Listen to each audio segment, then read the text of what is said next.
देखिए, पहले फेज का तो कैंपेन खत्म हो गया, दूसरे फेज में ये बात तो जरूर छिड़ेगी। और क्यों न छिड़े, क्योंकि बीजेपी वैसे तो अपना कैंपेन वो डेवलपमेंट के इश्यू पे ले जाता है, लेकिन जहां जहां भी मौका मिले वहां और कोई इश्यू छोड़ता भी नहीं है। और मौके अगर विरोधी दे दे फिर तो बिल्कुल नहीं छोड़ता है। ये देखिए, इसका मूल जो है वो एक गुजराती बिलीफ में है। 80s 90s में इसकी काफी चर्चा यहाँ के गुजराती अखबारों में हुआ करती थी कि सरदार पटेल को प्रधानमंत्री नहीं बनने दिया गया, जबकि वो कांग्रेस की मीटिंग हुई थी, उसमें हाईएस्ट वोट सरदार पटेल के लिए थे, जवाहरलाल नेहरू के लिए नहीं था वोट, फिर भी उनको नहीं बनने दिया गया। ऐसे ही एक और कैरेक्टर गुजरात का मोरारजी देसाई, जिनको इंदिरा गांधी उन्होंने ब्लॉक किया। तो ये तीसरा कैरेक्टर नरेंद्र मोदी उसी सीरीज में। तो ये जनता को जब नरेंद्र मोदी पर अटैक होता है कांग्रेस पार्टी के जरिए, विशेष करके नेहरू गांधी परिवार के नेताओं के जरिए, तो ये पूरी बात खुलती है।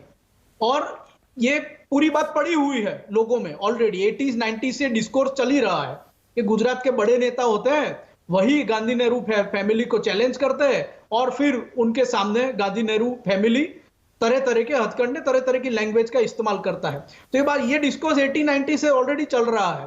अब उसमें अगर कांग्रेस के कोई लीडर कुछ बोल दे इस तरह से नरेंद्र मोदी के खिलाफ अब, तो फिर वो पूरा मामला छिड़ जाता है। और क्योंकि आगे का बैकड्रॉप लोगों के मन में ऑलरेडी है, तो इजी होता है लोगों को डाइजेस्ट कराने में कि देखिए ये हो रहा है, गुजरात का संतान है। अच्छा जपन, जो शरद प्रधान कह रहे हैं कि कांग्रेस ने शायद एक रणनीति के तहत राहुल गांधी को नहीं उतारा, क्योंकि कांग्रेस शायद इसे मोदी वर्सेस राहुल नहीं बनने देना चाहती, क्या इसमें आपको कुछ समझ में आता है?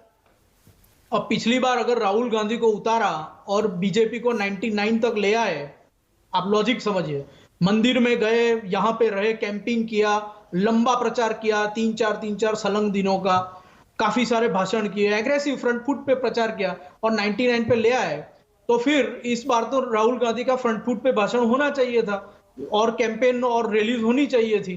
तो 99 से नीचे लाने की भी गुंजाइश रहती है अगर आप फ्रंट फुट पे खेलते। तो यहां तो आपने अपना मैदान आप आम आदमी पार्टी को धर दिया है। कई सारे परसेंटेज ऑफ वोट्स में मैं बात कर रहा हूं, सीटों में तो कांग्रेस को अच्छी सीटें मिलेगी, लेकिन परसेंटेज ऑफ वोट्स तो आपने काफी सारे आपको धर दिए आपकी निष्क्रियता के कारण। अब ये कहते हैं साइलेंट कैंपेन। अब साइलेंट कैंपेन शब्द तो नरेंद्र भाई ने दिया, आनंद की रैली में नरेंद्र भाई ने बताया कि कांग्रेस का साइलेंट कैंपेन चल रहा है। हमें किसी को तो मालूम ही नहीं था साइलेंट कैंपेन चल रहा है, खाटला बैठक चल रही है। हम तो तब तक तो कह रहे थे कहां है कांग्रेस कैंपेन में।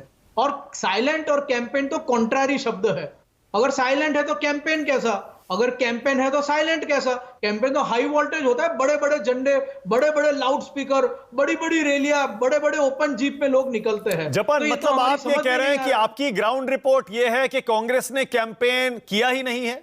नहीं नहीं नहीं, कैंपेन के जो स्तर होते हैं, एक होता है बड़ा कैंपेन जो राहुल गांधी के लेवल पे होगा, 1 लाख की रैली होगी, 50,000 की रैली होगी, वो लेवल तो पूरा कांग्रेस ने मिस कर दिया। वो मैं कह रहा हूं, अब जो उम्मीदवार है कांग्रेस के, स्थानिक लीडर है, वो तो सब काम कर ही रहे हैं अपना कैंपेन, लेकिन वो एक जो टॉप लेयर होता है जो नरेंद्र मोदी और अमित शाह सर्व करते हैं, वो टॉप लेयर एब्सेंट है। ओके जपन, ये जो पैटर्न था, क्योंकि शरद जी अभी उसी पर बोल रहे थे, अनंत विजय भी बोल रहे थे, ये जो पैटर्न है, आपने भी कहा बीजेपी विकास के मुद्दे शुरू में बहुत उठाती है, मैंने भी बताया कि शुरू में विकास के मुद्दे उठे, उसके बाद आफ्ताब भी आ गया, सद्दाम भी आ गया, फिर यूनिफॉर्म सिविल कोड भी आ गया, फिर उसके बाद 2002 का भी जिक्र आ गया। ये बीजेपी का ये मॉडल अब बन चुका है क्या? क्योंकि इसमें कामयाबी भी मिलती है, चुनाव जीतती है बीजेपी, जिसमें विकास भी होता है, उसमें धर्म भी होता है, राष्ट्रवाद भी होता है, सब मिक्स होता है, कॉकटेल होता है। देखिए, गुजरात का जहां तक मैं बात कहूं, मेरी इस बारे में अहमद पटेल से भी उनके निवास स्थान पे बात हुई थी, जहां पे 5 बार लाउडस्पीकर से अजान पड़ी जाती है और आजू बाजू हिंदू लोग रहते हैं, तो ध्रुवीकरण सुबह से शुरू हो जाता है, रात तक चलता ही है।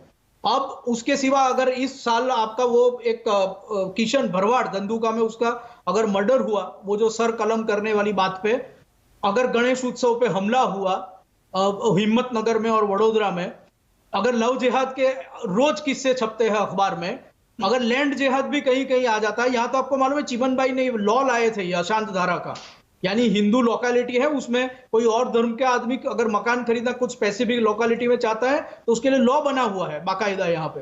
तो ये सारे इश्यूज पूरे साल चलते ही है, तो ध्रुवीकरण तो है ही, इसी तरह से है।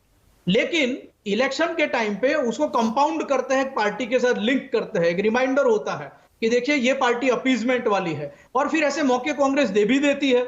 जैसे इस साल के मैं आपको बताऊं, ये जो जगदीश ठाकुर है गुजरात कांग्रेस के प्रेसिडेंट, उन्होंने मनमोहन सिंह के वो निवेदन की याद दिला दी एक सभा में, ये कुछ ही महीने पहले, कि माइनॉरिटी का पहला संसाधनों पे हक होना चाहिए। ये मुस्लिमों के संबंध में उन्होंने वो बात याद दिला दी, वायरल हो गया। अगर गणेश उत्सव पे हमला हुआ तो कांग्रेस के गुजरात के प्रमुख ने ये निवेदन दिया कि क्योंकि आप वहां पे उत्तेजित नारे लगाते हैं, इसलिए मुस्लिम विस्तार में आप पे पथराव होता है। तो ये सारी बातें हैं, वो इलेक्शन से पहले ऑलरेडी चलती है। इलेक्शन के टाइम पे कंपाउंड किया जाता है। और विशेष करके अगर कोई ताजा घटना, कोई ताजा बैकड्रॉप, कोई ताजा उदाहरण है, तो उसका एक सीजनल फायदा बीजेपी ले लेती है अपने कैंपेन में।